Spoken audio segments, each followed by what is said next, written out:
I feel like my whole life is online. I need a drink though. Should have brought some water. Yeah.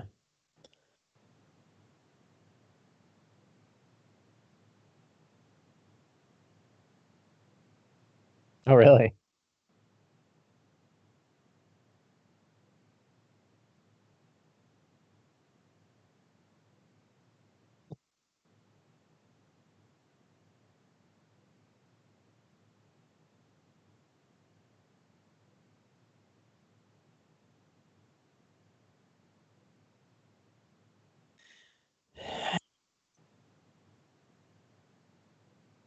We're on it now?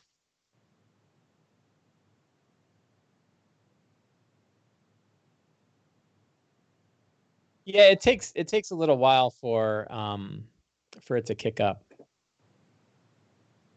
Yeah, let me listen for an echo. I don't hear any echo. It sounds great.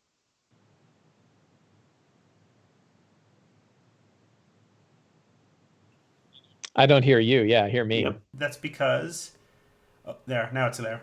OBS doesn't like to remember There it is. my microphone, so when I shut it down and then turn it on a week later, it doesn't remember that I have a microphone.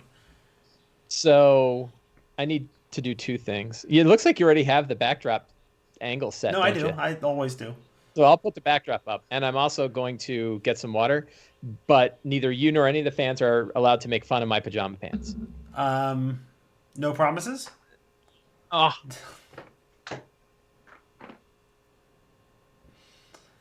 Oh, okay. They're not embarrassing pajama pants. I thought they were going to be embarrassing pajama pants. Hello, Eloy.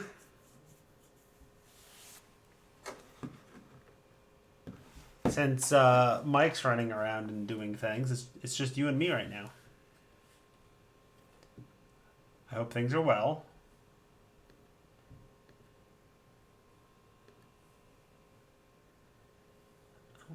Put up the background. We still get the cat, whatever that thing is called, tree.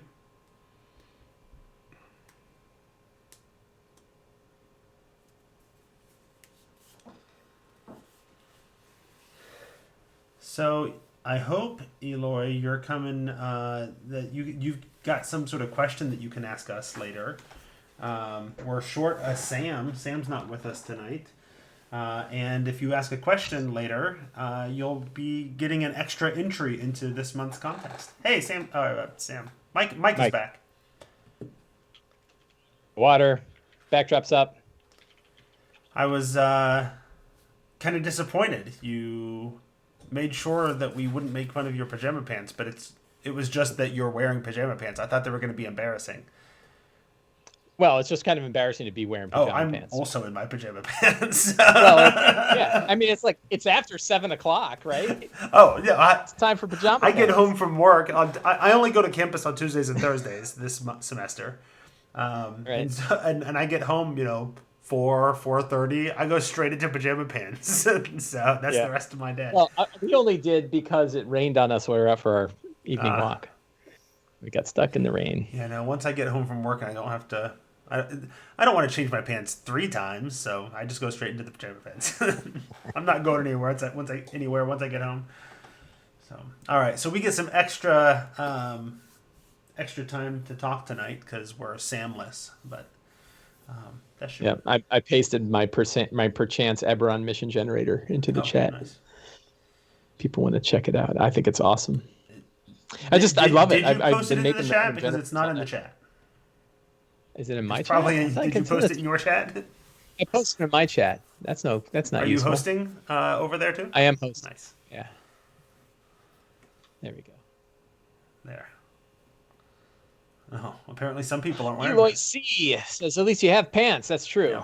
Yeah. It's a bonus. That's a special bonus for viewers tonight. We'll actually wear pants. In fact, I always go out of my way when I think about it on nights that we're recording. When I get home, to put on a T-shirt that's D&D related. Yeah, mine. Michelle grabbed my shirt because she was already There upstairs, you go. and I'm wearing a Dwarven There you Forge go. shirt, so there's a little bit of an endorsement there. Nice. Just finished their Wildlands Kickstarter. Made $4 million in the last 30 seconds of the Kickstarter. Are you still buying the Dwarven Forge stuff? And I are you am. getting them painted? Yep. Okay. Yes, I always get it painted. Okay. Yeah. Sometimes you don't really need to because it's like 3 colors. And I'll tell you, the cost of painting went way up. So you're paying almost double for painted than unpainted. But boy, I wouldn't want to paint this stuff. Yeah. Well, I mean, I started that was one of my pandemic hobbies that I started getting into was painting, and you know why? It was for one reason. It was because of Descent into Avernus, and because WizKids is dumb. Because Lulu is an NPC that is going to be with the party for the vast majority of the time, and there is no Lulu Mini to buy. The only way to get a Lulu Mini is the unpainted one from Gale Force 9. So I had to teach myself to paint so I could paint that unpainted Mini that I bought. You had to teach yourself to paint yellow? Well, I mean, I added little silvery eyes and I did a wash and whatever. It's a bunch of yellow paint. But then because I also got the Beetle and Grimm set for Descent into Avernus. The platinum. It came. It comes with a stuffed Lulu. It comes with this. Oh yeah, and I can talk about that because we introduced Lulu recently in my game. But we should talk. You want to talk about Avernus tonight? I can talk about my Avernus game. And we can. I'll talk about Avernus. I'm going to say this: with Sam gone, we should have all the time in the world to talk about all of our games. Except that, of course, we won't because we'll talk too much. Right? Yeah. Don't say that. Right. Yeah. But I think if we had a special, let's just complain about Avernus. Right. we could do that. I don't have the complaints that you have. Sure. Great. And we're having a blast with it. Although, as I can discuss when we get to it, it turns into hard mode real fast once they get to Elturel. Yeah, we didn't experience that. No, I guess they were leveled up and they're ready to go. And we can talk about it when because that's sure, one part of my notes. But let's go ahead. Let's go ahead and get started. I was originally hoping to start this at like 8 so that maybe we'd be done around 9 and I could go watch some of the debate, but I guess not. Mike. Yeah, why the hell would you want to do that? If I'm Evil John. If I am not an informed voter this year, it's your fault. I'm just saying. If I end up voting like for a fifth party candidate, or whatever, I blame you. Sure. Blame me all you want. As though I'm the problem with the world right now. Pretty much. So, all right. The recording is going. All right. I will get started then. So, how do I start this show?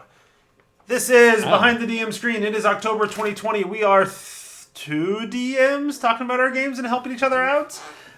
We are short Sam tonight. Literally just before our recording started, he texted to let me know that he lost power.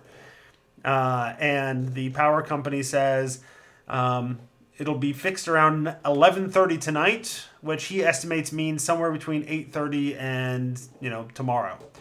So we decided to go ahead and record without him. And by we, I mean not just myself, but also Mike Shea, as always, is with me as well. Hello. Hi, Mike. Hello. How's it going? How are things? Not bad. I'm playing a ton of D&D, I'll tell you. I had 4 games in 5 days. Wow. That is a lot. I'm playing a lot of D&D. You and Ishmael Alvarez, who does a lot with us, he was saying the other day that he's up to, I think, 9 games now. He's like 9 ongoing games? He's running 9 ongoing games, right? I've got. And he doesn't play. He three. He doesn't pull the Mike Shea trick. He's not running like 9 iterations of the same adventure. The same one. He's doing like 9 separate campaigns. It's crazy. Is it his full time? Is he doing it basically full time? Well, not that I know of. So I couldn't do that. Oh. Yeah, I've got 2 that are the same and have merged together now, and they're a lot easier to run. And then Avernus, and then I'm running playtests of Fantastic Layers, which are just one-offs. Right. So those are not hard to manage. manage. Have one of those in my back pocket for if we ever get to it, nice. For reasons that I will explain shortly. Well, now we need testing on all the 20th level ones. Well, so. that's not what I have. either 20th level players or the playtest for that. But Yep. Yep. so we are supposed to start with Sam tonight, so he'll be disappointed. So let's do that. Wait. Oh, Okay, he's done. Well, no, actually, we do have something to share from Sam. He wanted to talk about the fact that he is starting a Rime with a Frost Maiden game, and he wrote an article about what he's doing with Rime with the Frost Maiden, and it is available at RPG Musings, and that's what he wanted me to say. So Sam has been spoken about. Awesome. Go check it out. I should go check it out. Yeah, and he's. I'll be interested to see how it goes. I have. Yeah, I have concerns. I'm definitely with Rime. So, you have concerns what? with Rime with the Frost Maiden. I have concerns as well. My concerns are now well documented. Yeah. Oh yeah. I haven't been subtle either. But I'm letting everyone else run it, and then I'll figure it out in 3 months. That's my plan. No. Let guys like Sam figure it out, and then I'll have well-trod ground ahead of me. In some ways, I have fewer concerns with Rime than I have with Storm King's Thunder, and in some ways, I have way more concerns. So. Yeah. So anyway, Sam's running that. He'll have more to report on that as we go on, and we'll find out how he's putting it together and how he's making it work. So I look forward to hearing that, actually. I think there's a lot of cool things in Rime. Yep. But that makes it my turn. But before we go to my turn, because in between people, I mention other things. And since we're in between Sam and me, don't forget that we have a contest going on this month from Skull Splitter Dice. By the time people are hearing this on the podcast, probably too late to get in on it. But the good news for everybody watching live on Twitch is that it is a Twitch-based contest this month. By being a follower of the Tome Show, you will be entered into the drawing. And by later on in the show asking a question of Mike and I, you will receive another entry into the contest. And so the more entries you get, the more likely you are to have your name pulled or randomly rolled on a die is usually how I do it. And the more likely you are to win the fantastic prizes from Skull Splitter Dice. It's a good $100 or so of trays and metal dice and all kinds of cool stuff. So people should totally be hanging out with us right now and make sure that later on, not right now because I'm not going to write down names at the moment, but later on when I tell you to, probably when we're both done talking about our games, you can ask questions and Mike and I will discuss them. And by asking your question in the chat on the stream, you will be entered to win in the contest. I think I have I know I have the list somewhere. There it is. Okay, I should make sure to not lose that from the last few times. In fact, right now, I think Evil John has more entries into the contest than anybody else. Yay, Evil John. Is it every chat? Like people would just spam and get entries? Well, it's once per recording. One entry per recording for participating, and one entry at the end of the month if you're following. Oh, I gotcha. Okay, it's not per chat. It's not per message. Not because he just put 6 messages. Right? No. Nope. I don't think that's what you want. Nope. Just people who participate when we tell them to. All right, so that makes it my turn. Go. Should I start a timer? Sure. Okay. How much time are we going to give ourselves tonight? An hour and 45 minutes. So let's go 20 minutes each and see where we're at. That sounds good. That sounds bad. So I am still running 2 campaigns. I am running my regular group campaign, which is currently in the midst of Curse of Strahd, and there is stuff going on there that is exciting and I need help with. And then I am running Descent into Avernus with my children on Sundays, and that game is going really well, and so I can talk about that one as well. Maybe we start with Descent into Avernus. Since it's Curse of Strahd, we're going to spend more time on anyway. So Descent into Avernus is going well. Like last time we chatted, they were in the middle of Vanthamper Villa. That wrapped up. They met all the people they needed to meet. They killed the Duke. They killed Krieg. They got the shield. none of them. When you only have two players, you're somewhat limited, right? And so we have a monk and a sorcerer. So both of them are like, yeah, I don't like. I want to take the shield, but I don't want the shield. I'm not carrying a big ass shield. So Rhea is carrying the shield. And, Oh, yikes. so that's going well. Oh, wow. That's interesting. So Rhea's got the shield, and then Wow. I've got my own. So I have my character just to give them a little bit of a boost. I made a life cleric just to basically sit in the back and keep them alive so they can be the heroes. Your life cleric could carry the shield. Could, but didn't. Yeah. Because of the nature of the situation, like I'm playing a PC, and then I'm also playing the NPCs. And as of this point in the game, with Rhea, and then they rescue Fallister Fisk, I'm playing 3 out of the 5 characters in the party. Right. And then they get rid of Fallister, but of course they pick up Lulu, so I'm still playing 3 out of 5 3 out of 5 characters in the party. So here we are. Anyway, that's jumping ahead. They got through the Van Thamper stuff. Fallister gave him the whole let's go off to Candlekeep and find Silvira, and she can tell you about this crazy puzzle box thing. They did the whole Candlekeep thing. I stole a little bit. There was a was it Elminster's Guide to Candlekeep thing. Yep. I didn't steal from it very heavily. But MT Black, I think it was, had the adventure in there that was sort of the alternate Candlekeep adventure.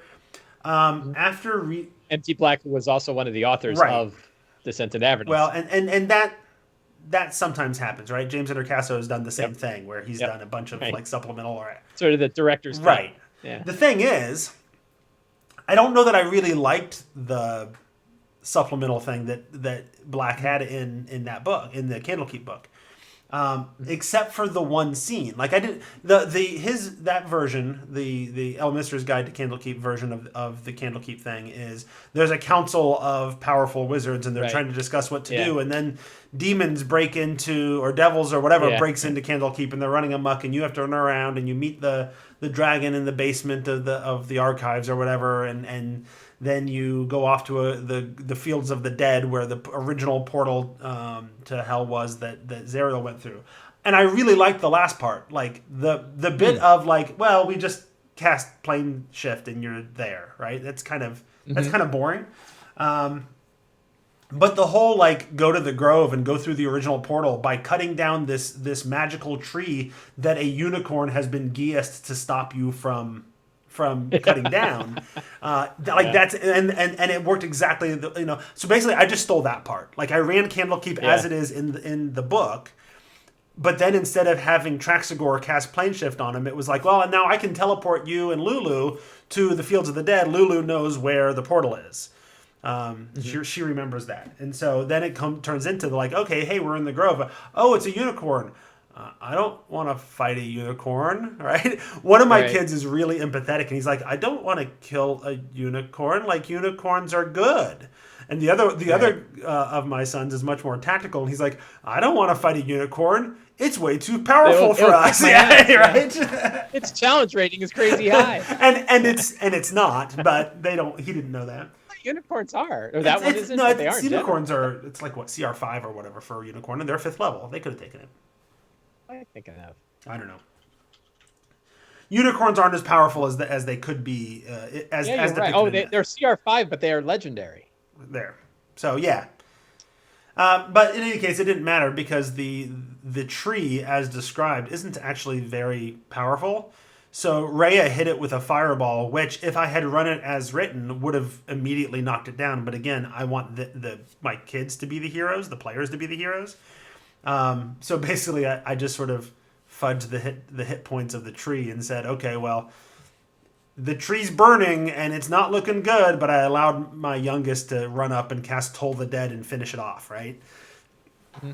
And once you knock down the tree, the unicorn's geas is broken, and so it's like, oh, hey, thanks, bye, and teleports away. Is it a bad tree? No. It's a good tree. It's like it's like a nature-y tree that you're destroying in order to fire up. It's not even a real tree. The story is like, this is where the original portal that Zariel took and the Hellriders took into hell, and the portal's still there, but the powerful wizards, since they couldn't seal it off, basically just like created a magical grove around it and stuck a tree on the portal. They hid it behind a shrub. They hid it inside of the shrub. So you can't get to the portal because it's inside a tree. And, Sounds like something the A-team would do. So, I just put a big bush over it. And so as soon as you cut down the tree, the entire grove disappears, and there's a giant, hellish crater there. And in the Candlekeep, Elminster's Candlekeep supplement, in that version, then that's where Lulu sort of flies out and says, "Oh, hey, I remember this place," and then joins them, right? But I liked the whole go to Traxagor thing, meet the crazy wizard that turned himself into an otter. He's like a ferret. Yeah. Right? Yeah, an otter. Meet Lulu, and they had been like when I got the platinum edition of Descent into Avernus, my youngest was with me, and I did a whole unboxing video, and he was like super excited about all of it. So he's seen all the props, so he knew that Lulu was out there. And was just waiting for me to pull Lulu out of the box. And now Lulu's there, and I got the little tusk hanging over the DM screen, so Lulu's like sitting there watching them the whole time. And every now and then when they're talking to Lulu, I pick up the little stuffed Lulu, and she moves around, and it's a lot of fun. And they love Lulu, because then they end up in Elturel. And you show up in Elturel, and there's a fight pretty much right away. Yep. They're still 5th level, so they struggle to have the magical ability, the magical attacks to hurt the devils and demons they run into. Yeah. That'd be a big problem. Right, I then threw so I've got the Helturel supplement that James Intercasso wrote, and to throw in some extra encounters in Elturel, and so there's one that can happen sort of you pass by it on the way from where they appear to the castle, and so I threw that at them, and they're like, oh yeah, so you remember that tavern that we started at? That was the very first scene in the entire adventure I ran for them, because they were Hell Riders in Elturel, and Elfsong, and they met at the Black Antlers Tavern in Elturel, right? And then they were given a mission. They went off, and that's when Elturel was pulled into hell, right? So I'm like, oh, that tavern is there. You're walking past it, and there's some devils fighting with some minotaurs out there. And once again, my oldest, the tactician of the two, is like, no, I don't think we need to be involved in that. And they just kept walking. Like, we're just gonna ignore that because. Going back for 1 second, so you played Fall of Elturel, the one by Justice Armand and Anthony Joyce. Okay, good. I want to bookmark something on that because I think it's interesting. No, I ran that, and then I ran the Adventurers League one where they run into a bunch of encounters on the way there with the refugees, and I made them members of the Hell Riders. So they are so they've got that connection to Elturel, which has been actually a little bit of a struggle through the Baldur's Gate stuff because they don't have the Baldur's Gate connection as much. We made some connections there, but not as strongly. But because their whole goal was to save Elturel, so a lot of the Baldur's Gate stuff is like, who cares? Right. Now they care because they're in Elturel. So then they got that, or they skipped over that, which part of me is like, well, there was your chance at a Holy Avenger that was hiding in that place, but you left it by. Is that right? Is there a Holy Avenger? James put a Holy Avenger in a level 5 adventure. Yeah. Yeah. which if you're a paladin in hell and have a Holy Avenger, like that's huge, but we don't. They're not paladins, so it wasn't a huge deal anyway. Right. Monk is like, well, I can't use this. So then they made their way with a couple of random encounters along the way. They made their way over the bridge. So they had another encounter with some devils on the bridge, down to the castle, and they got a little bit of the way through the castle before we called it for the day. Basically, they had one encounter. Basically in the castle, the High Hall, I think is what it's called. There's just 4 encounters, and here's a map, and you can kind of just stick the encounters wherever you want. So I'm like, all right, so let's start with there's 1 on the first level. Let's put at least 1 on each level of the map, and then stick a second one somewhere else. I don't know. But as it is, like, they've gone pretty much that whole time from the unicorn through 2 devil encounters plus the random encounters, neither of which were devil encounters. Then the one encounter in the High Hall, and they haven't had a break. They haven't even had well, they got a short rest at one point just because I suggested like That's hard. you got to get a short rest and you're not going to make it. So they got a short rest. So I mean they're struggling because they don't have the and there's still 3 encounters before they clear out the high hall and actually have a headquarters where they can rest. So it jumps them into hard mode. My youngest, who's 9, I think by the end of it was like, today's session wasn't as good. It was just combat after combat after combat. It just became a bit of a trudge. He's been really enjoying sort of the role playing and the story elements of it. And I'm like, well, and he's like, it's really hard. Like we're getting our butts kicked. And I'm like, well, you've been telling me literally since level 2 that you wanted to go to hell. Like, did you think hell was going to be easy? It's hell. Hell's not nice. Hell is not a nice place, and everything's trying to kill you. Like, point has been made. Right. But yeah, so that's been our experience. That's where we left off on Sunday. So that's the Descent into Avernus game. In my other game, we are in the middle of Curse of Strahd. And that game has just completely blown up in fantastic and wonderful ways. So the last time we chatted, they were kind of like flailing around on some side quests or whatever, and had decided next we're going to go back into the Margrave because that's where we think the third seed from the winery is. And the one character is like all about, I don't know what's going to happen here. I'm pretty sure we're going to be stuck here forever. So we need to get this winery going again because I need a drink.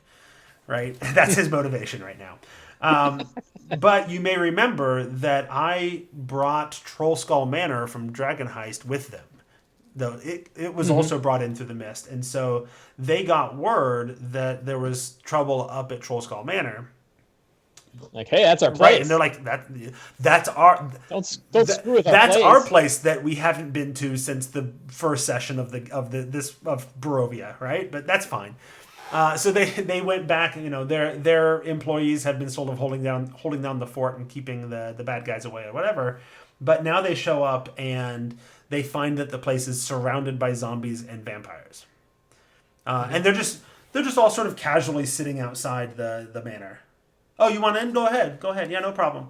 What are you doing here? Oh, we were told to keep an eye on the place. We got to keep it safe. Make sure nothing happens. Because I took it was me stealing part of your idea actually with the dinner with Strahd, the implicit sort of threat of there's vampires surrounding the village of Barovia right now that could attack if things go poorly. Only I had it set up outside of Trollskull Manor. Like you've got all your friends in your place there. Like it would be a shame if something were to happen if somebody were to not tell them to hold back, Yeah. And so there was just sort of this implicit threat of these undead outside of Trollskull Manor. They went inside. They actually took a long rest with all the vampires outside. Like, you know what? They're just going to sit out there and wait. We'll take care of them in the morning. Let's get a long rest in, right? But I've also been using the interactive Tome of Strahd, which I think we've talked about, where the idea is that you get to sort of decipher 12 different chapters of the Tome of Strahd, and then it pulls you in, and you actually play through one of the memories. Get to kind of be there. Right. And so they unlocked another chapter that night. And it was the chapter where they got to watch Strahd make the deal that turned him into a vampire in the Amber Temple. With the Lich? Well, no, with the I guess it was with the Dark Power the beings, vampire. right? Yeah, the Dark Powers, yeah. Which I have never once called a Dark Power to them. It's always been a vestige of power, right? Because I don't want to imply, of course, that they're horrible, evil things that you shouldn't play with. The stream is doing weird things on my end. That's weird. Yeah, I know. All of a sudden the stream started getting goofy. Oh, okay. Well, hopefully it clears up. It still says I have a good signal, so I don't know what's happening. They can still hear us. Okay, good. I think we just look weird. Okay. Well, the hearing us is the important part. So anyway, that immediately changed all of their motivation. Suddenly they're like, Margrave, whatever. I don't care now. Like clearly, Amber Temple is a big deal. This is where this all started. This is where Strahd's power comes from. If we go there, maybe we can find a way to defeat him for good, not just the temporarily that usually happens. So suddenly it's all about going to Amber Temple. There was one point where I was pretty sure they weren't going to go on to Amber Temple, but they were going to go to the werewolf den because they had met the werewolf in the dungeons of the castle. Emil, who was basically like, he met with them at one point. He's like, so I'm going to go wait for you outside of the werewolf den. I will lead you there, to take care of that horrible boss. And I have a PC who has the haunted one background, and his hauntedness, his event was he was locked up in a local prison or whatever, and some creatures burst in and slaughtered everybody, and he was the only one left alive, and he sort of lived through this thing, right? And it turned out, as he was slowly discovering, that the creatures that slaughtered everybody except him were the werewolves who had come in on a raid, slaughtered everybody, took all the children, left him behind, for whatever reason. So he's all about like, oh great, so let's go hunt those bastards down and kill them all. Screw those guys, right? But then then it came down to like, yeah, but do we go to the werewolves? Do we go to the Amber Temple? That's where I was going to do the playtest thing for you. Was with the Frost Giant werewolf. That's part of the layers. Right. And so I thought, well, instead of them like turning some of the kids into werewolves and just killing the others, how about if they turn some of the werewolves and then sacrifice the others to this Frost Giant werewolf just to keep it at peace so it doesn't come down off the mountain, right? That was going to be the story. Right. So, some of the kids were just taken up the other day. You might have time if you hurry up and get to them, right? And then I was going to, have them run into the crazy wizard on the way there and go into that whole thing. But no, they were like, nah, Amber Temple. It's all about the Amber Temple, right? One of the PCs I actually have two PCs that have been talking to dark powers in their heads since like level 2 or 3. Right? They're now level 9. One of them has taken 3 levels of Warlock with a dark power as her patron. And both of these different powers have been sort of telling them, when you get to Barovia, I'm not going to talk to you anymore because Strahd can listen in. I'm not going to talk to you anymore, but find the Amber Temple and come to me. Right? I'll give you the blessing. I'll give you the power that you need to defeat Strahd, blah, blah, blah, whatever. And so the one character was like, I need the power. He's offering me an opportunity to conquer death. It was Tenebris, the Lich power. He's giving me an opportunity to conquer death. She's a tiefling, and her backstory is that she is from Dis, the city of Dis, on the second layer of hell. And so she's certain, like, well, my soul is already forfeit. Like, I'm already from hell. There's no way when I die I'm not going back to hell. So I don't want to die. Like that's her main motivation right now. How do I live forever? Because I don't want to go back to hell. And so she was all about that, and she was really tempted by that, and it turned into a really intense role-playing scene of like she's there and she's got her hand on the amber, and she's communicating with Tenebris, and she's trying to make a decision about what to do, and finally the paladin and the druid of the party talk her out of it, and she makes her decision, and knowing that doing so would also break her connection to her patron. So her 3 levels of Warlock are now almost meaningless. Like I let her, keep your hit dice, keep your proficiency bonuses, whatever, but you don't have your spells. You don't have your invocations anymore, right? All that's gone until you find a new patron, and that's where I want to get some help. And then during all of the chaos of that, one of the other characters who had picked up, there's a staff of frost that they can pick up in there from a dead wizard, but part of the wizard's personality got trapped in the item. So when you pick it up, you gain a flaw, which basically makes you power hungry. So one of the other players who's carrying the staff and is very insistent, oh no, it doesn't need to be identified. It's all cool. I got it. No big deal. Right? But he knows he's picked up this flaw. So as soon as this chaos goes down, he's like, I'm going to go find one of the other dark powers and make a deal. Right? And so they're going crazy, and it's the party rogue. So I'm like, all right, make a stealth check. All right, 27. Well, nobody sees that except for one. There's one NPC that's with him who was standing on the staircase when he snuck by. So there's no way that NPC wouldn't have seen him, except that NPC is Vasily, who is Strahd in disguise. And so Strahd's like, yeah, go for it, dude. That's funny. Right? So he goes and he makes a dash for it, but they still haven't cleared out the Arcanoloth in the entryway in the temple. So he's got to get past that by himself now. And he and I ran it solo in between sessions on Discord just to see what happened and where he got. And it got to a point where he was there in the temple, and the Arcanoloth is like, hold monster. And he failed to save. I'm like, all right, well, that's where we'll stop with hold monster, right? And then we'll pick up because the next session was all of the vampires spawn in the vault where the rest of the PCs were burst out, and they have to get into a fight with them. So they're busy doing that, and they can't go after the guy who ran off, the character who ran off. And then next round was, okay, at the end of your round, you can make another save against the hold person. And he made the save, so he got unheld, but that's the end of his round. The Arcanoloth gets another round, Finger of Death. Right? Oof. Which he survived, because he made that save too. That's lucky. Because if you get fingered to death while you're held, it's automatic fail. Isn't it? Or no, that's not dexterity. No, that's it's not. Constitution. It's not dex, yeah. Disintegrate is automatic. Sure. So the rogue then makes a beeline sprint straight ahead into unknown territory, but there's a door. He's just thinking, I got to get away from this statue. They still haven't figured out at this point that there's a creature in the statue doing this. They think the statue's just magical and casting spells at him. Right. And so he ducks back there. The door's locked. Arcane locked, so there's nothing he can do about it, but he has a high enough passive perception. He notices the two secret doors, one of which goes to the library and one of which is in the back of the statue. Team gets back together with the party. They sneak through the cracks into the vault, which is what was on the other side of that door that he couldn't get through. Fight the Amber Golem there. The Arcanoloth is like, well, now they're trying to get in a long rest in the vault, and they think they're safe, but I know the arcane word. So in the middle of the night, before they finish their long rest, because they're almost completely wiped, the Arcanoloth opens the vault door and blasts the entire party with chain lightning as a surprise round. Now let's roll initiative, right? So, and they still haven't had a chance to recover and get their rest in. So they are strapped. But they win. I dropped two of them. They didn't die, but I dropped two of them in that fight on that first chain lightning.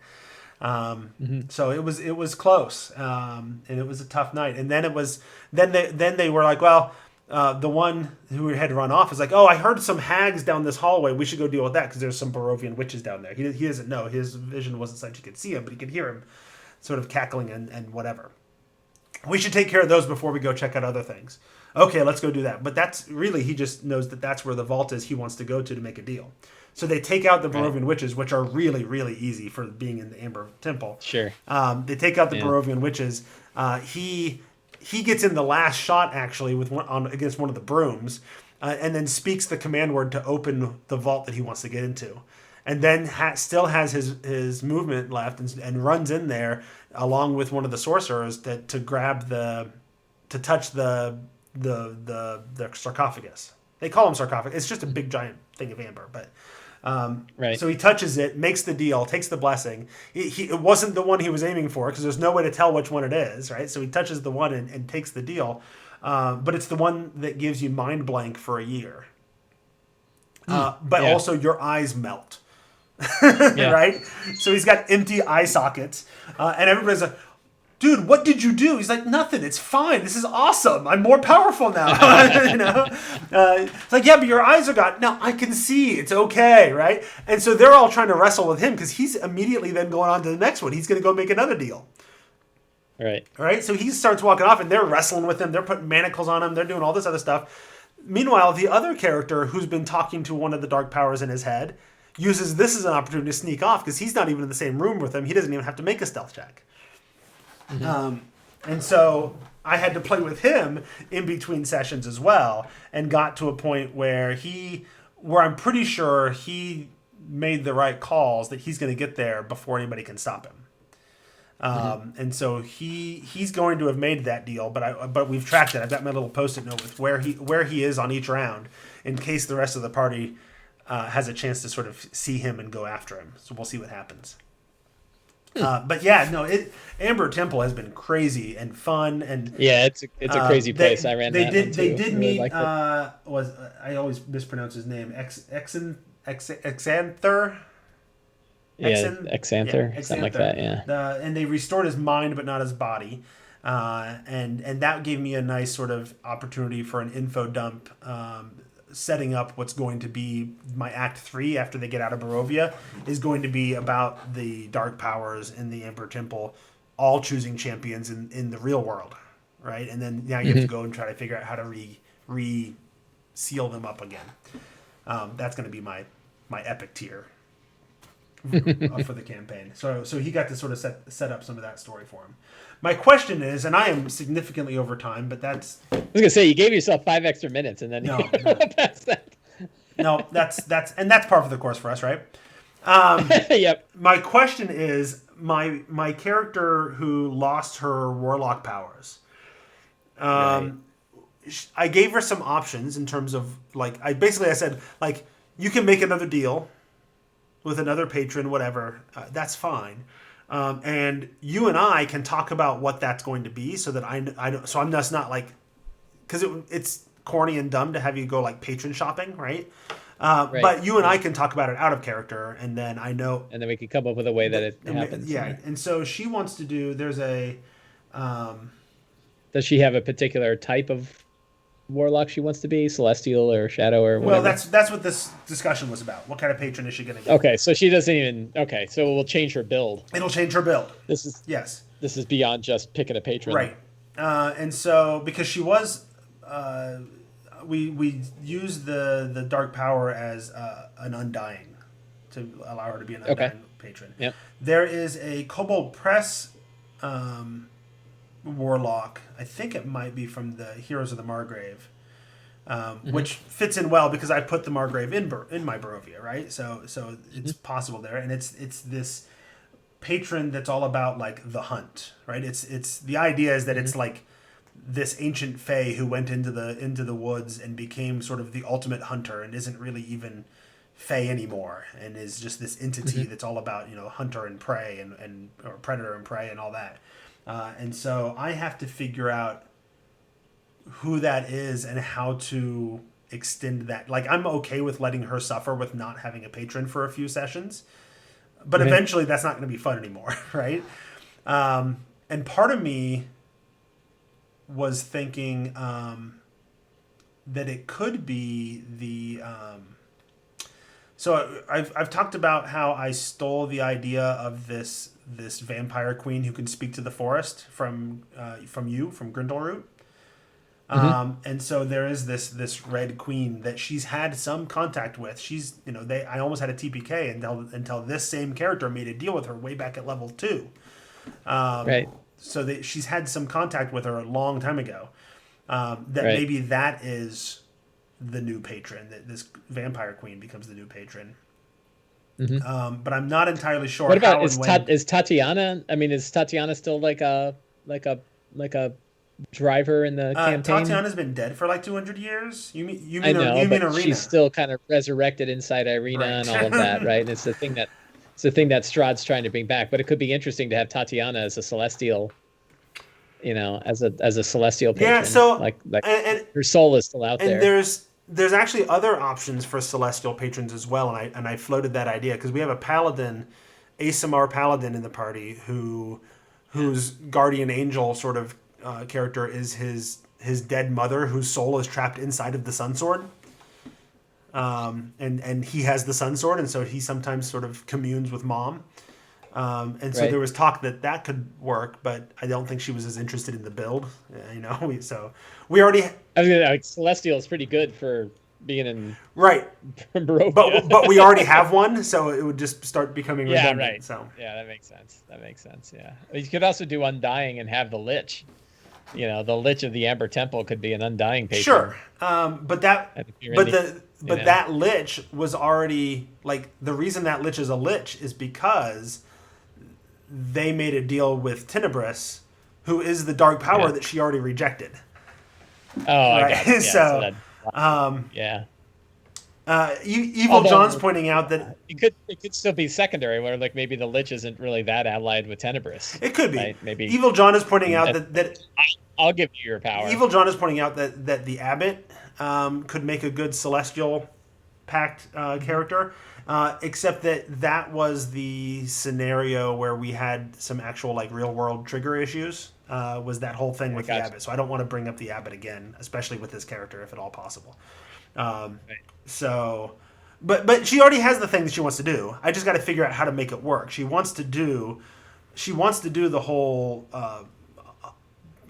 predator prey forest patron. I just got to figure out. Yeah, it could be the Margrave. Well, Like, could be the whole that forest. actually is one of the patrons that she did. There was one that's where your Kobold Press has one from the Margrave book that is basically your patron is the old forest. Yeah, right. She ultimately didn't go that way, but Oh, okay. Yeah. and she has a bit of a love story going on with a druid, so she was interested because it would kind of show his influence on her as well. So I just got to figure out how to make this hunter. Hunter of the it was Hunter in the Dark or something like that is the name of it. But I got to figure out how to make that approach. And do I have the patron like approach her or speak to her before they get to the Margrave, Right. or not? Do I let her just not have that connection for a while, and have wait till they get to the Margrave and then she's approached? Sort of the story in my head of that vampire queen in the Margrave and Strahd was basically there's two powerful undead entities here. Strahd can't handle going into the Margrave because it's strong enough to make his life difficult. So Right. he says sort of a détente. These two vampires have a détente. You take care of the Margrave stuff. I'll take care of the rest of the valley. We'll stay out of each other's way.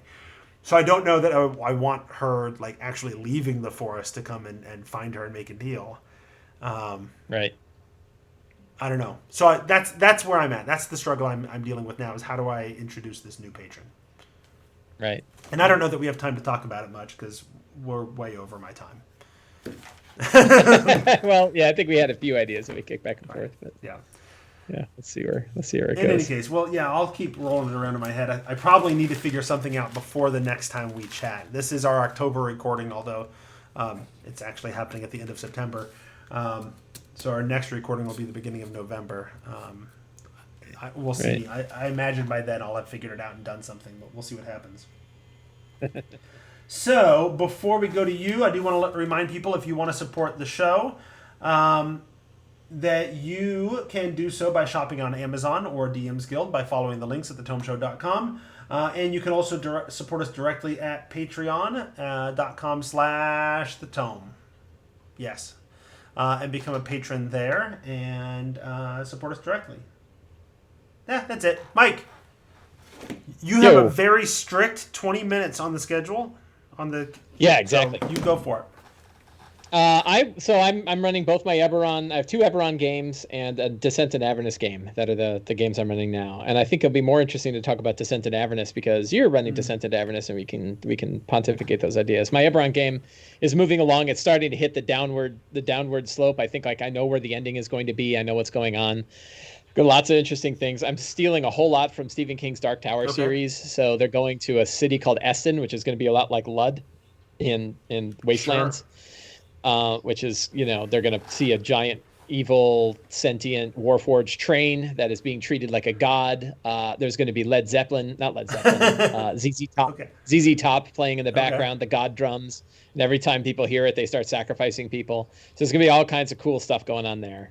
My Wednesday group tomorrow night is going to be going there for the first time. Is this in the Mournland? Because I know your campaign. It's in the Mournland, yeah. So they will be in the Mournland, and they'll be in the Mournland for the rest of the campaign at this point.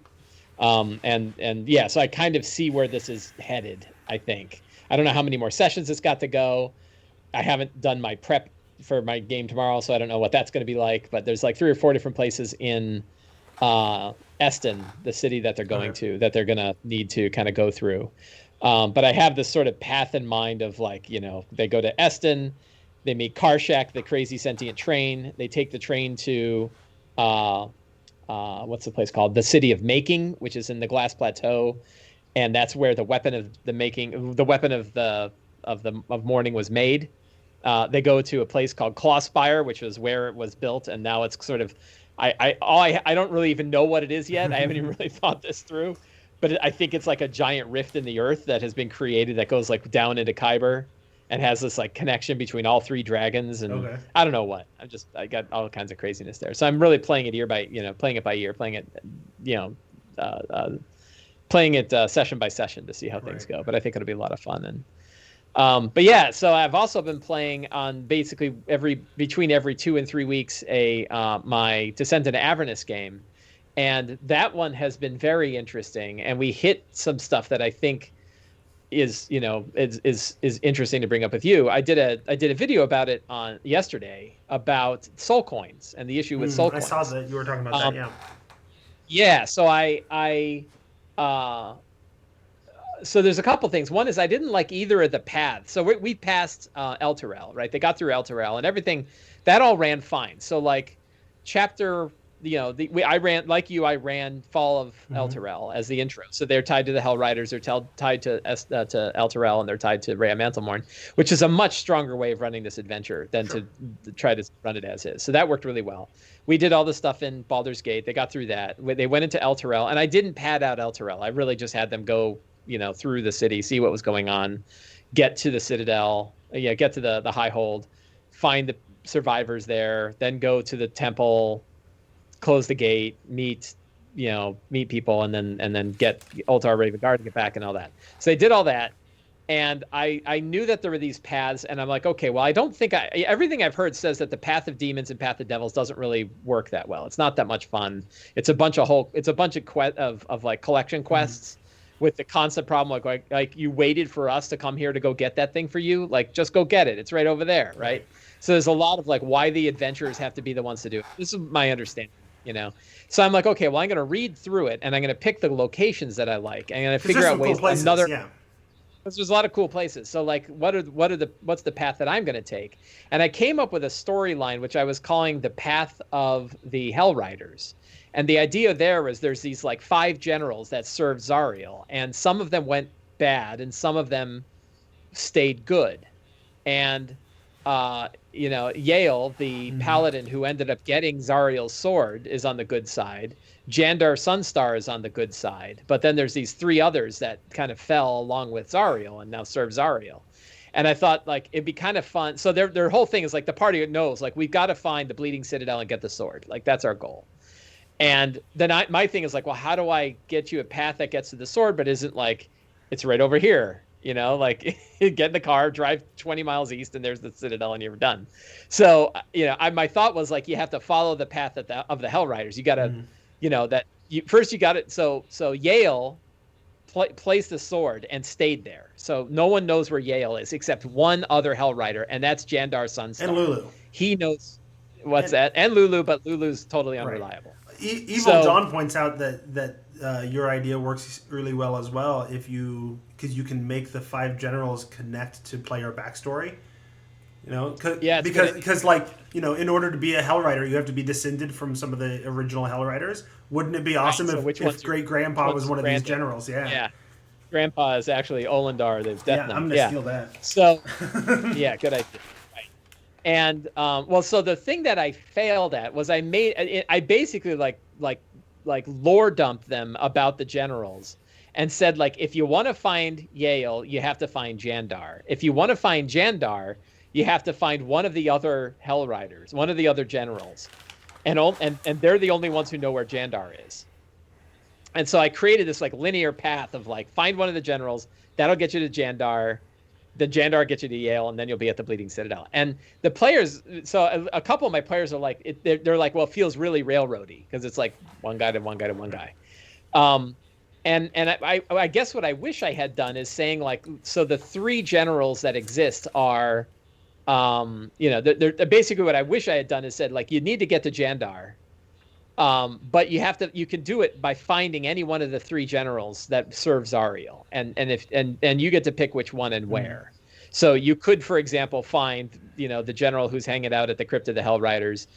You could find the other the other one that I added was Galen Primewater. Galen Prime, what's his name? He's the dude that you find in the temple in Elturel originally. Oh.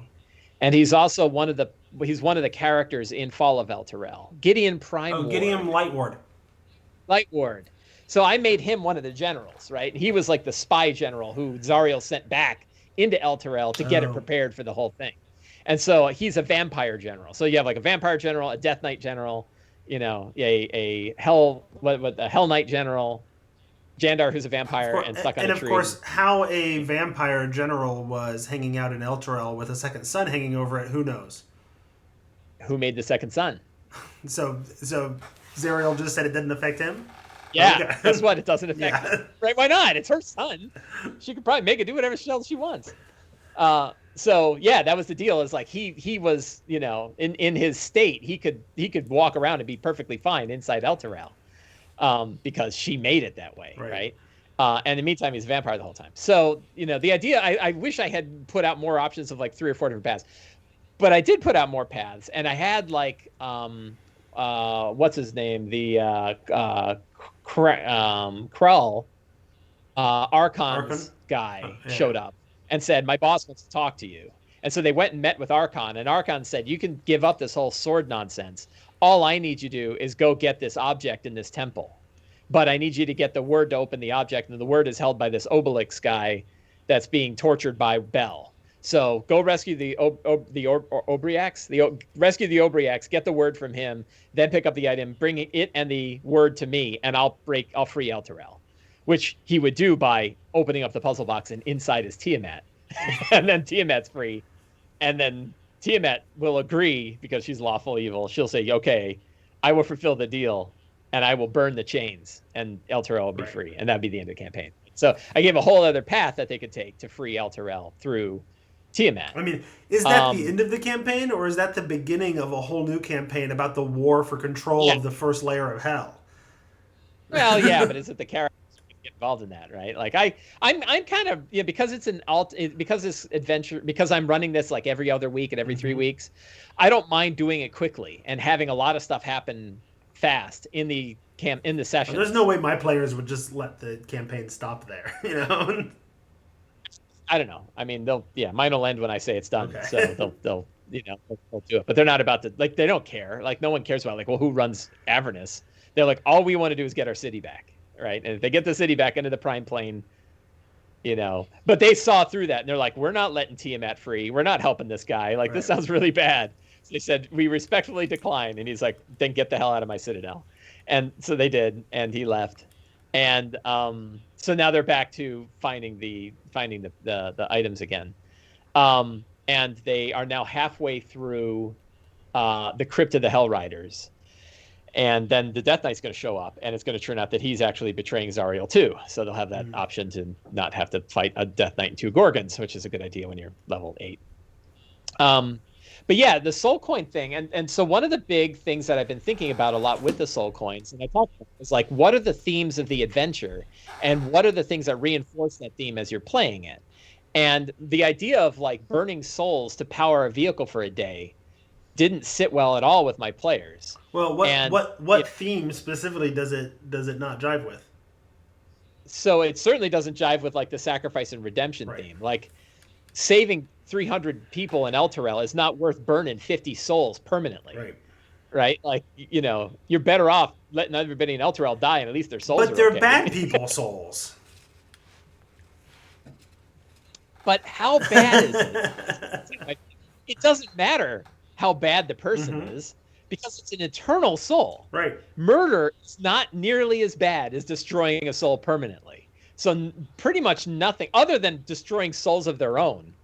That's about the only thing where somebody's evil is so bad that their soul's worth destroying. And even then, it's still terrible. It certainly does throw a crimp on the theme of redemption, which is the theme that I'm...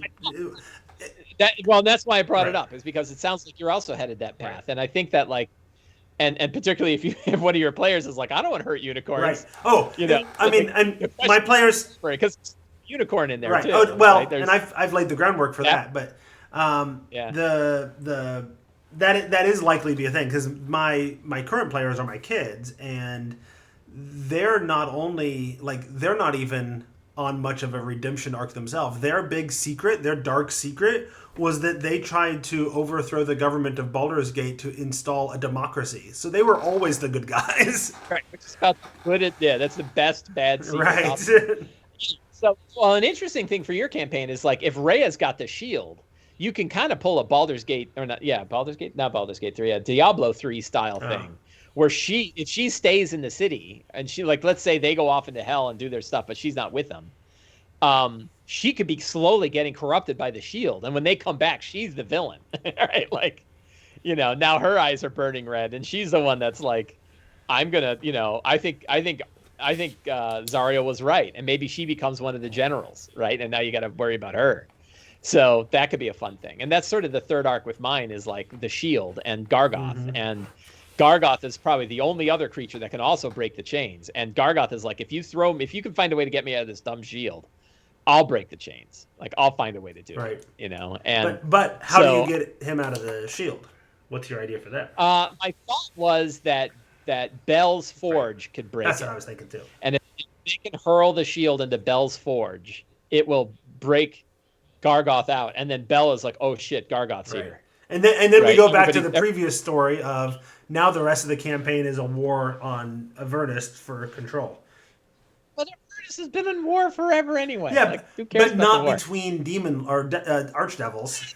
Kind of like Zariel and Bell are an Yeah, issue. So no, you're not. used to be You're not wrong. Yeah. This is a theme in infernal stories. So the idea of like, I had this sort of image in my head of like they throw, one character throws the shield into the Forge of Bell, and breaks free, and then Gargoth comes out and says, and it builds a sword forged from the metal that's in Bell's Forge, and says this will cut it.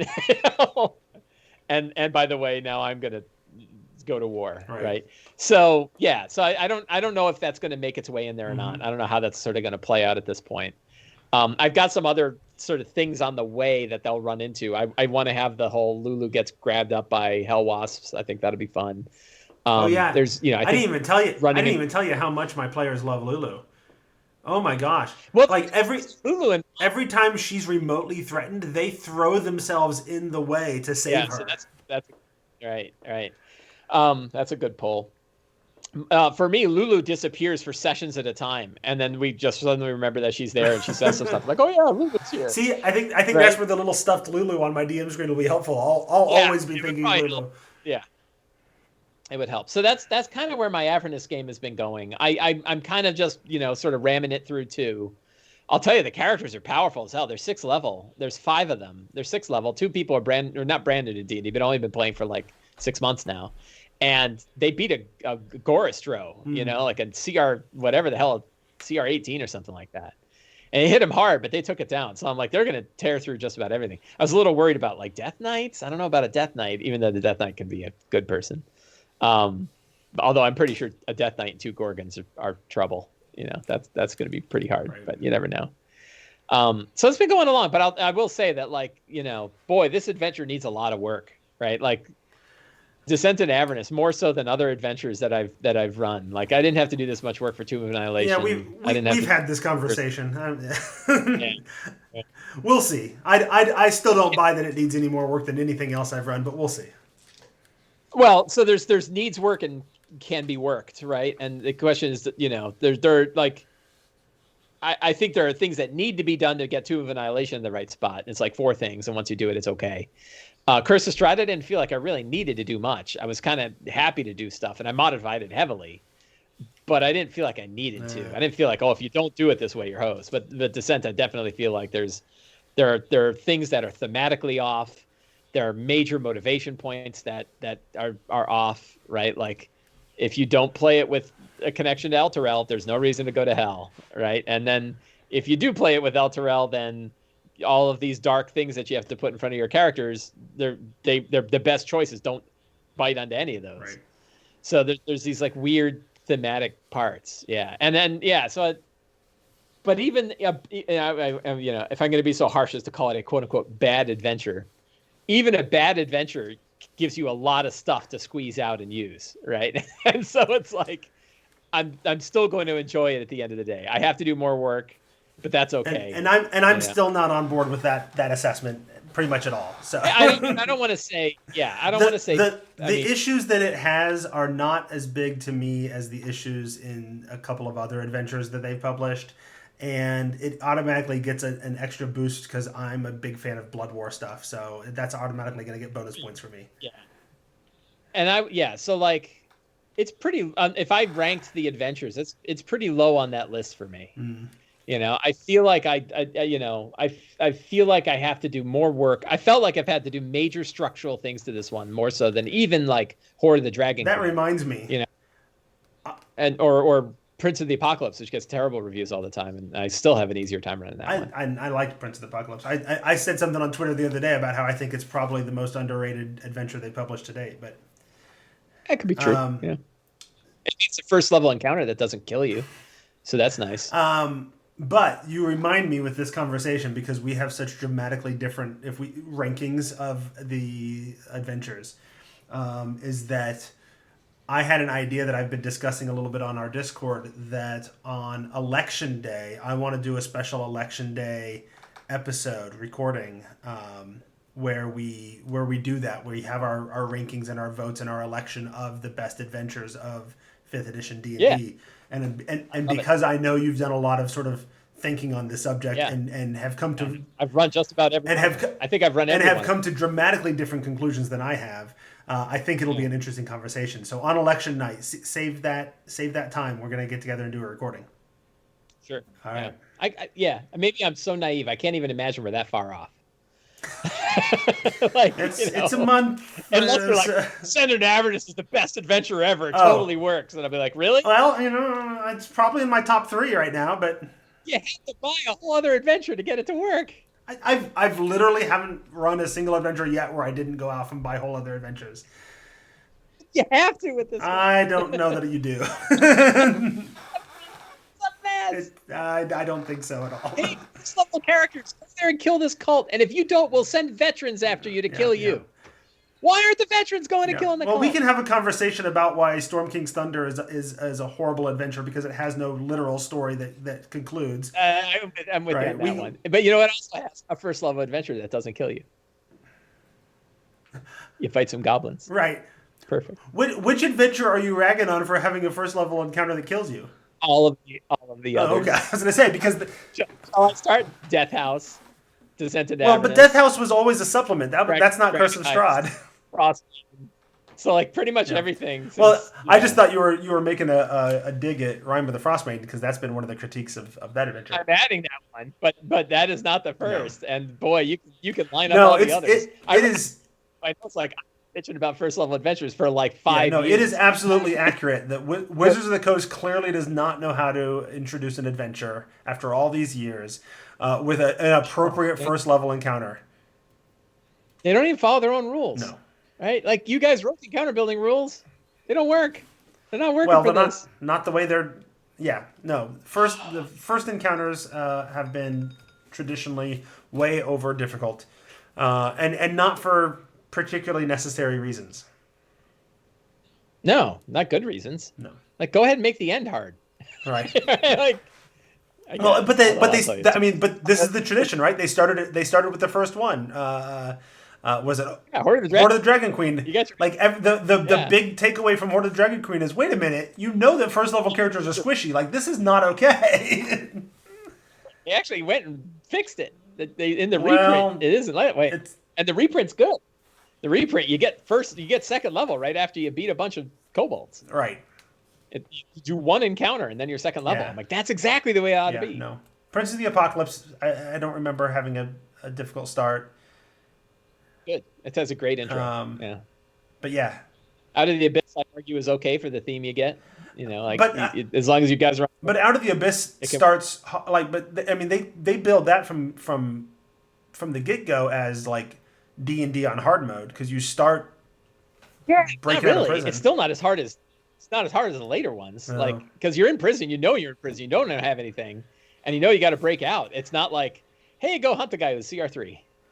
Right. Now I'm digging on Frostmaiden. So. And for what it's worth, I've run that encounter in Frostmaiden, and I think I dropped 2 players, but they won and nobody died. So. First level. How many characters? It was 5. It can be done. Yeah, I ran. Yeah. So it's although it's really hard. They did He they had did make a hard first encounter. Yep. he had regen and everything. You did his Yeah, regen. I think I did it all. I don't remember now, but Yeah, oof, hardcore. anyway. Anyway, yeah, so that's my Descent in Avernus game. Um, it's going to be interesting to see where it goes, and yeah, All right. So, in that interest, then let's move quickly into questions from our Twitch stream.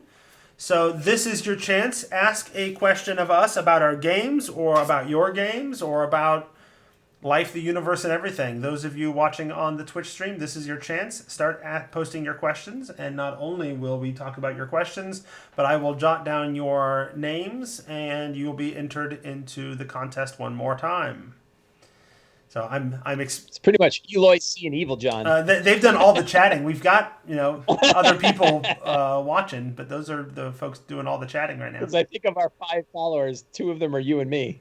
No, there's a few. All right, There's 1, 2, 3, 4, 5. There's 6 that aren't us that it says are watching. So Evil John says, in Avernus or Avernus, because you and I are going to pronounce everything differently. Is it fair to just ignore the soul coin requirement for the Hell Machine? So what would be the consequences of just not having soul coins? I mean, so what? I switched it over to Demon Essence, right? And they have that sort of Demon Ichor, which is a thing. So I you could use Demon Ichor. I used it, like I gave them a Ghostbusters tool that they have to kill demons, and then it sucks in the Demon Essence. And then you can feed that into a coin, and you get demon coins, which are very similar to soul coins. And you can burn those in there, and they last for a fair while. And that way, there's like you've got to go kill demons in order to get it. I mean, arguably, one of the some kind. Arguably, not even arguably, one of the definite themes of Descent into Avernus is that of temptation as well, because there's lots of opportunities to get powerful things that aren't good for you, like the shield. Sure. Yeah. Right. And so that's and so the soul coins play into that temptation of like you could get something that's personally good for you, but you have to do this probably horrible thing. I wonder if it wouldn't work to swap. You know how like basically the soul coins run the Hell engine or whatever. Yeah, and the demon like a boost. Nitrous. I wonder if you could swap it so that you got some soul coins. You got to make a decision. Like, do you want to burn it to save your ass right now? But no, are you willing to burn your right? soul? But normally you can just run it on better. Ichor. I think that's actually a smart way to do it. That works well. I agree. You just fixed this conversation. Thank you for asking that question, Evil John. This conversation just totally fixed that part of Descent into Avernus for me. So Avernus, whatever. How did you say the big Minotaur devil demon thing? The Agorastro? Yeah, the Goristro. Well, let's see what it says in D&D Beyond. I don't know. Eloy C, unsurprisingly, also has a question. Oh, wait. You're right. It's Goristro, according to Matt Mercer's voice thing. I win. Mike is running 1 versus 1 with Michelle. Jeff is running 1 versus 2 with his kids. I want to run 1 versus 1 with my daughter. I have the Essentials box. What other adjustments or tips would you suggest to make it work? Monster hit points adjustments or decreased number of opponents, etc. I want to run Frostmaiden for my daughter. You've got more ideas on one-on-one. Now, running Descent into Avernus, in my case, has gone okay. But part of that is because I threw in a PC, so we had 3. And then the adventure adds in, up to 2 or 3 other NPCs. And so I'm not using any of the Essentials Kit sort of sidekick rules. I thought about it, but the one time I've played around with it, it was just too much to try to remember to level up basically what D&D Beyond adds onto your character sheet as an item, as your sidekick. Right. I didn't really like the way, and probably just because of the way D&D Beyond did it, it was just easier for me to run my own DMPC. I think the other thing that I was originally thinking to do before I realized that I was going to have all these extra NPCs, and to make it easier, like I just statted out Rhea. I made her a fighter something. Maybe she's just a straight fighter, but I sat her out as a PC. I did the same thing with Fallister before I read ahead and realized, he's going to leave in like a half a session, so I guess I didn't need to do that. But I liked him too. I had a fun little voice form and everything, but whatever. Um, Yeah. but yeah, so that's how I've been handling it with fewer players. Hmm. Um, I guess the other thing I would probably do, and probably should have done more of since Elturel's been really hard for him, is actually tone down the difficulty a little bit. I've just been sort of running it as is. Partially because this campaign with my kids is also a test run for when I'm going to run this for my other group, Hmm. but that's where I'm at. So you've done one-on-one though, which is more Yeah. similar. What do you So I've think? done a couple different one-on-one campaigns now. So I really like the idea of that the DM role plays a sidekick, but the player runs a sidekick. Especially if you have experienced, if your player is experienced with doing that. For Michelle, she has no problem running two characters, so that worked out really well. She controls them both mechanically, Mm-hmm. but we role play. I role play her sidekick for her, and that way she has somebody to banter off of, and it's also a great way to throw out hints and story lore and everything else that really matters. So it's actually a really great vehicle for kind of driving the whole campaign. Um, and then mechanic wise, everything is about action economy, right? And so when you see 5 players or 6 players or 7 players and they start to dominate fights, it's almost always because the action economy is in their benefit. And the same is true when you have fewer Mm-hmm. characters. There is I forget what it's called. Is it geometric progression that essentially it goes, the power goes up at a rate higher than the number of characters that you're adding, right? The synergy, there's a benefit of the synergy between those characters that goes higher as well. And that same geometric progression happens when you go the other direction. If you have 2, there are certain parts of it, like it's way easier to drop 2 characters than it is to drop 4. So you can TPK much easier when there's only 2 characters. So a lot of it is, really watching like how many monsters you're throwing up against the characters, and start with that default level of 2, right? That, like, if you're putting more monsters than characters, the default should be about 2, and then it goes up slightly, and then if they're pretty powerful, if they're 5th and 6th and 7th level, you can start to throw a lot of CR 1/4 guys Right. at them because they're going to get blown away with shatters and fireballs and everything else. But you're not going to want to throw the kind of monsters you're throwing at a full group, because that they just won't have they won't have that same robustness. Where, like, if one character goes down out of 5, you still have 4/5 of your party. If one character goes down out of 2, you lost half your Right. party. And so there's a lot of like, so really it's about watching the number of monsters more so than the power of those monsters.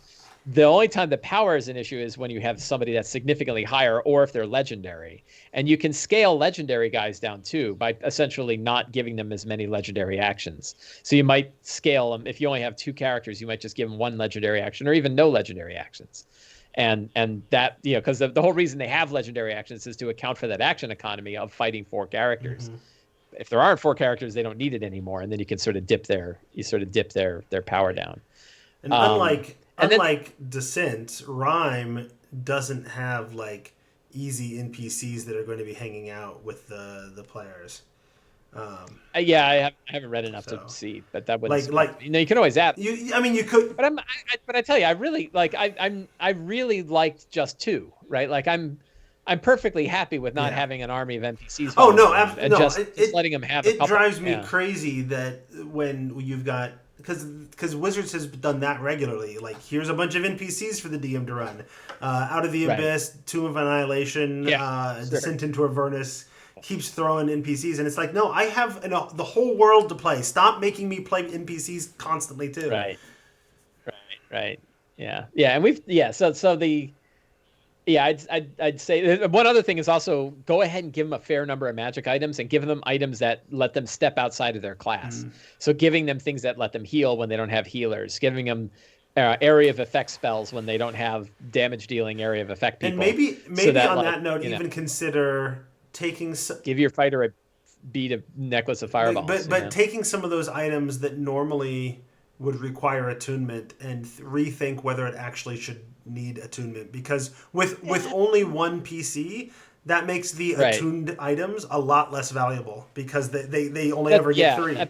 At higher levels, you might have to worry about Right. that. Generally, at lower, I don't know if you worry about too much. And then the decision of like, well, which one of these items do I really want to attune given the situation I'm going to go into, is a kind of a fun strategy to take. That I don't Sure. think a lot of I don't think a lot of players worry about it too much. They just, I don't want it. Do you want it? I'm already full up. You take Right. it. Right? Who hasn't used up all their? I mean, in all the campaigns I've run, I doubt I've run into a situation where every character used all of their attunement slots. Like I've almost always had people where they have some attunement. The other one I like are relics, these idea of single use magic items that can do a big spell. Right. And I love throwing out relics that have a power on them that's way greater than what the characters can normally do. So like they're fourth level and they've got a circle of death item, and you're like, because it's like they're walking around with a nuclear Right. bomb, right? They can only use it once and they're not going to break the game because it happens one time. But boy, it's it gives them that option. So, and the same thing with like necklace of fireballs or scrolls or anything like that. So, yeah. So I think those are my big ones. Is player runs the sidekick mechanically, DM role plays the sidekick. Watch the number of monsters specifically. Focus on the number of monsters and make sure that you start with that default of 2, and then think hard about whether you're going up from there just because of the action economy, and expand the character's capabilities through magic items. Those are probably my big 3 tips. All right. So those are our questions from the Twitch audience. If you want to be in the Twitch audience in the future, twitch.tv/Tome Show is where we stream. Basically, any recording that I'm leading is streamed for the time being. And so, and you can always get notified about that on our Twitter. I am at Squatch, SQUACH. The show is at The Tome Show. Mike is at Sly Flourish. Sam is at DM Samuel. You can tweet him even though he wasn't here and tell him all kinds of things about what we said about him while he was gone. And somehow, shockingly, Mike, with only 2 of us here, we still managed to have an hour and 15-minute long episode. You don't say. Weird. And weird. Weird how that Steal works Your out. Mind wasn't in the audience to make fun of me for talking a long time either. So I by the way, talked way longer than you did, which is You don't say. No. It's happened a couple times that I've gone on for a long time, and Right. once was tonight with only you here, and I think once was the one of the times that you missed, and it was just Sam and I. I went on for a long time on that one too. So anyway, That's always a good. I think that's the end of our episode. Unless you have any last minute things you want to say. Nope. All good. All right, good, because it's about 15 minutes to bedtime for me. Yeah, So, me too. thank you all for listening. Thank those of you in the chat, in the Twitch stream, for hanging out with us tonight. Keep doing that. The contest will be over after this recording, but that doesn't mean it's not super awesome and fun to hang out with people in the Twitch stream while we record. So, do that. This has been Behind the DM Screen for October 2020, and that's it. Say goodbye, Mike. Goodbye. You're supposed to say goodbye, Mike. That's the Goodbye, Mike. That's the normally joke. normally I blew say goodbye, guys, and you both say goodbye, I guys. blew it. It's all right. Oh well. Say goodbye to the folks in the stream. Goodbye, stream folks. Thanks for joining us. This was fun. Thank you all. Always a good time. Evil John said goodbye, Mike. Goodbye, evil.